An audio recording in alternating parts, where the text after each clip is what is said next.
Hey guys, welcome back. Today we're going to be talking about the 7 ways that my husband is working with me to improve his sperm quality and health. It is not all on us. There are 2 equations to this. There is an egg and there is a sperm. I'm over here doing all this work, trying to make myself super healthy, trying to make myself the best possible chance of conceiving. And I got to tell you, the guy is 50% of this equation and he needs to be pulling his weight as well. If your partner is watching you take your prenatals and eat your healthy vegetables and drink less, and homeboy is sitting on the couch, drinking beer, eating potato chips, and going, "Yay, honey, let me know when that time is." No. We got to do some work on that side as well. So these are the 7 ways that my wonderful husband has willingly been working with me to make sure that he's also pulling his weight and improving his sperm count and quality. First up is reduced alcohol consumption. Alcohol is not good for fertility. It's just not. Read any literature on it, okay? I'm sure there's something out there that's trying to sell that red wine is good for it, whatever it is. Alcohol is a toxin, no matter how you spin it. And I'm over here really reducing that, and he's over here doing the exact same. We, on occasion, as I mentioned in my last video, might have a glass of wine once a month, maybe. But if we're taking this seriously, we're not going to be going out every weekend and having happy hour cocktails or drinking just because we're watching a movie. Why? That's not conducive to the goal. Why would we do that if our goal is to get pregnant, keep the sperm as healthy as possible, keep my chances of conception as strong as possible? There's just no benefit in that. And if you're out here really cutting down on that and your partner is sitting on the couch eating potato chips and drinking a 6-pack after a hard day of work, is he actually taking this seriously? Does he actually want this to happen? Because that action is not showing that. I don't care what you say to that. It's just not showing it. If you're taking it seriously and cutting out your alcohol, then he should be as well. And that's one of the things that he had no problem doing because he fully understood once we started looking into it that it is detrimental for fertility. It's just not good for you. So that's the first main one that we heavily reduce. Not that we had it all the time, but just we're not just enjoying even just once a week, twice a week, whatever it is. We're just not doing that anymore. Next, vitamins. I started taking prenatals. He started taking vitamins as well. We got a men's multivitamin. That way, if he was missing any main nutrients, anything like that, he was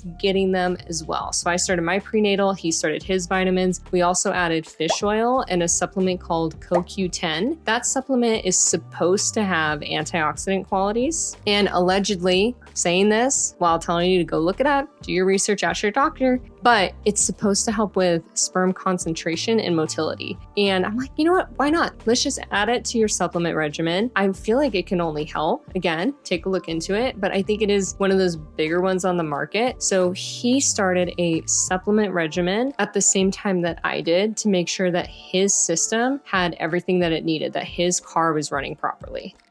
Next up, he has started to eat organic fruits, vegetables, and meats. This is a luxury. I understand that. Organic food is expensive. High quality meats is expensive. I totally get that we are fortunate enough to order from Butcher Box. Now, granted, I do the sales and I work it down to where it is not as expensive as it would be on kind of a normal month to month. That's because I'm crazy and I love to work the system and try to figure out bargains. Now, if you're over here going, I can't afford that, still, as long as you're getting your proteins in and as long as you're eating your leafy greens, your vegetables, your fruits, and you're really making whole food healthy choices, just wash it really well and do your best.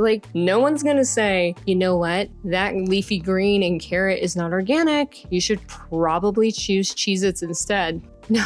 Do what you can afford and just try to do more whole foods to nourish your body. That's what he's focusing on. And again, we are very fortunate to do the organic thing. If you can do that and lower your pesticides and such, it's beneficial for sure, but do what you can. Just make a better choice. Maybe not the perfect choice, but a better choice according to your budget, lifestyle, and what you think is legit. One that a lot of people probably don't think about is filtered water. For him, we went ahead and made sure that his consumption of water was from a filtered source. There is an incredible tool that I'm going to link here. It's from EWG, Environmental Working Group, where you can actually punch in your zip code and see what contaminants are in your water. And by getting that information, you can purchase a filter that is tailored to what you need to be pulled out of your water. Because if you're just buying kind of whatever filter, but you have one specific substance that's heavy where your zip code is it really doing anything? So that tool is amazing. And by doing that, he is getting the water that is not as contaminated for him. So that is that extra little bonus instead of just drinking from the tap, to make sure he has that in control as well. Now, number 5, the hardest one for him was reducing sugar, added sugar specifically. I don't mind if he's over here having apples and fruits and bananas, but he likes muffins and cookies and snacks. That's what he likes. He is a 36-year-old with a palate of a 5-year-old. He loves Costco muffins, chocolate chip cookies, ice cream. He's such a sweet tooth. As I've aged, I'm a little bit more of a potato chip girl, and he's over here going, I can have dessert for breakfast. He just loves it. So sugar, too much processed sugar can cause inflammation. At one point, it was so bad that he was getting headaches because he was having a Costco muffin every day. And I said, hey, how about we don't do that for a week? And what do you know? Headaches went away. Who knew? Who knew? So for his sperm health, we went ahead and said, let's just reduce your sugar, not cut it out completely because life, but he went ahead and started just having his desserts on days off, not eating it throughout the day, and making sure that, again, his diet was from more whole food sources, more vegetables. If he was craving something, fruits. That's what he did as far as the sugar thing goes. And I've been doing that as well, and I feel so much better not having all that sugar.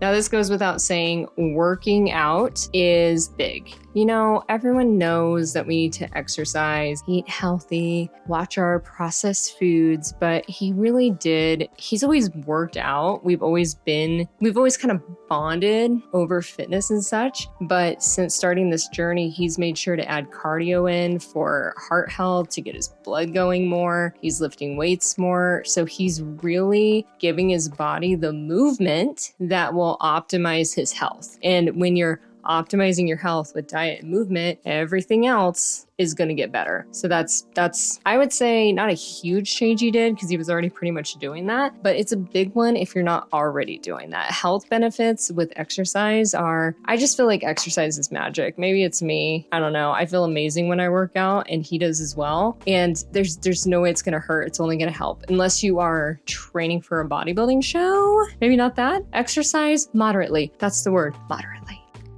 And I bet you can guess the last one, sleep. Sleep. He is aiming for 7 hours of sleep. Pretend like this hand was holding up 2 as well. He's aiming for 7 hours of sleep a night at least. Now, he has a tough schedule. He does. He works as a paramedic overnight. So when he can, he just lets himself sleep in to get those hours, because that's when your body is healing, and that's when your body is just recharging and everything's I would call it resetting, but we all know how essential sleep is. For him, it's kind of hard because when you work that schedule, you want to get up and get things done the next day. You don't want to just sleep your day away because it feels very unnatural. But he had to take a beat and realize that sleep is critical. So he's really aiming for 7 hours of sleep a night. So those are the 7 ways that my husband is actively working to make sure that he is healthy in order to hopefully improve sperm quality and concentration. We recently did get his sample done.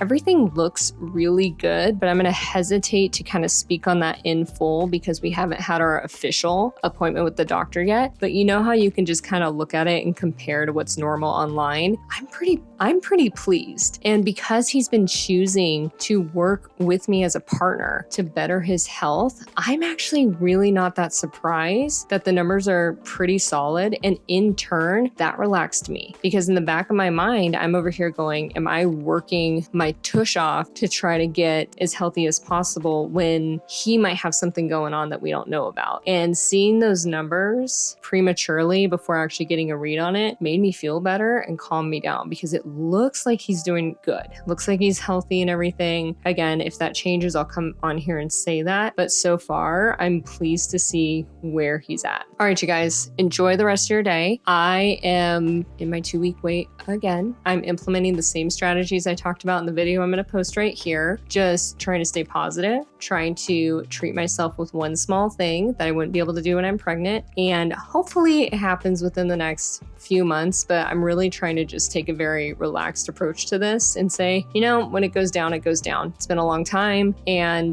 it's okay. It's okay. I'm controlling what I can control. So enjoy, and I will see you next time.